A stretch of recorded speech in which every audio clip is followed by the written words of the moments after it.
Assalamualaikum dan selamat sejahtera kepada Cikgu Azizah dan rakan-rakan yang saya kasihi sekalian. Saya Nur Alia binti Zul Kamal dari kelas 1 AV akan membentangkan kajian kes saya yang bertajuk Gunyah di bawah topik zaman prasejarah.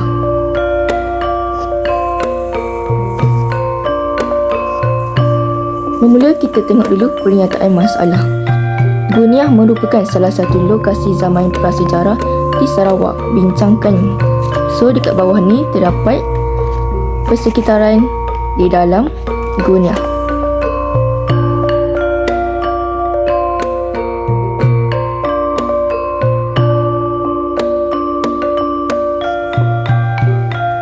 Yang pertama kita kupaskan mengenai objektif kajian kes.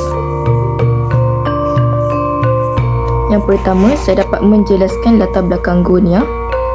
Ia di bawah kaedah pengetahuan. Yang kedua, saya dapat mengenal pasti penemuan artifak yang terdapat di Gunyah di bawah objektif kemahiran. Dan yang ketiga, saya dapat menghuraikan cara menjaga Gunyah daripada pembangunan masa kini, iaitu di bawah objektif nilai. Yang kedua, kita kupas mengenai kaedah kajian. Yang pertama, saya menggunakan kaedah perpustakaan.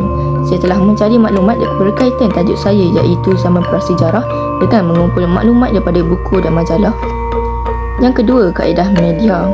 Saya telah melayari beberapa laman sesawang untuk mendapatkan maklumat tentang Gunyah. Dan yang ketiga, kaedah pemerhatian. Saya telah membuat pemerhatian melalui rakaman melalui YouTube tentang persekitaran Gunyah.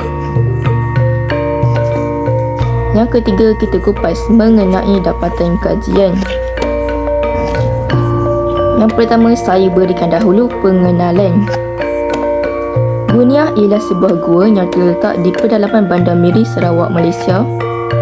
Gunyah terletak kira-kira 90 km atau 1.2 jam dari Miri, Sarawak. Gua ini menunjukkan bukti kehidupan awal manusia di daerah ini. Gua ini merupakan gua yang terbesar dan tertua di Malaysia, malah merupakan antara gua batu kapur yang terbesar di dunia. Kawasan sekeliling ia turut telah diwartakan sebagai tapak bersejarah di bawah kuasa Muzium Sarawak. Kita ke persoalan kecil satu. Senaraikan artifak prasejarah yang dijumpai di dalam Gunyah. Yang pertama, apa yang kita jumpa ialah tulang manusia. Yang kedua, tembikar. Yang ketiga, bangkai mamalia gergasi. Yang keempat, cengkerang tiram laut. Yang kelima, peralatan memburu. Dan yang terakhir, peralatan memasak. Persoalan kecil 2. Buktikan bahawa Gunyah dihuni oleh manusia pada zaman prasejarah.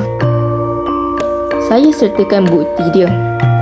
Gunyah pernah didiami manusia antara tempoh 40,000 hingga 45,000 tahun lalu, iaitu pada zaman Paleolitik. Bukti paling ketara tentang kewujudan manusia ialah penemuan lukisan gua dan ukiran batu. Lukisan, gua dan ukiran batu merupakan cara komunikasi untuk menyampaikan maklumat tentang kehidupan mereka. Selain itu, terdapat tempat pengembumian Neolitik yang menempatkan 166 tapak pengembumian. Kaedah pengembumian yang dijalankan ialah pengembumian perahu keranda. Kita ke persoalan kecil 3. Soalan, jelaskan langkah-langkah pemeliharaan dan pemeliharaan Gunyah agar terus diketahui oleh generasi akan datang. Yang pertama, pihak kerajaan. Kerajaan perlu mendapatkan lebih banyak pengiktirafan daripada badan dunia untuk mewartakan Gunyah sebagai warisan dunia agar fosil dan artefak di situ terjaga dan selamat. Yang kedua, pihak media massa. Media massa sama ada media cetak atau media elektronik perlu membuat dokumentari mengenai Gunyah sebagai tetapan generasi akan datang. Yang ketiga, pihak KPKK. Kementerian Penerangan Komunikasi dan Kebudayaan perlu menjaga struktur kebinaan bangunan-bangunan bersejarah supaya keunikan seni binanya dapat dikekalkan. Yang keempat, pihak KPM. Kementerian Pendidikan Malaysia perlu mengekalkan tajuk mengenai Gunyah dalam buku teks untuk menjadi rujukan kepada murid-murid sekolah pada masa hadapan. Kesimpulan, apa yang dapat kita simpulkan di sini ialah khazanah alam ini merupakan sesuatu yang sangat penting, bukan sahaja untuk kita tahu dari mana asal-usul kita, bahkan gaya hidup seharian mereka. Di sebalik khazanah alam ini masih tersimpan 1,001 misteri yang masih belum dirungkai oleh para pengkaji.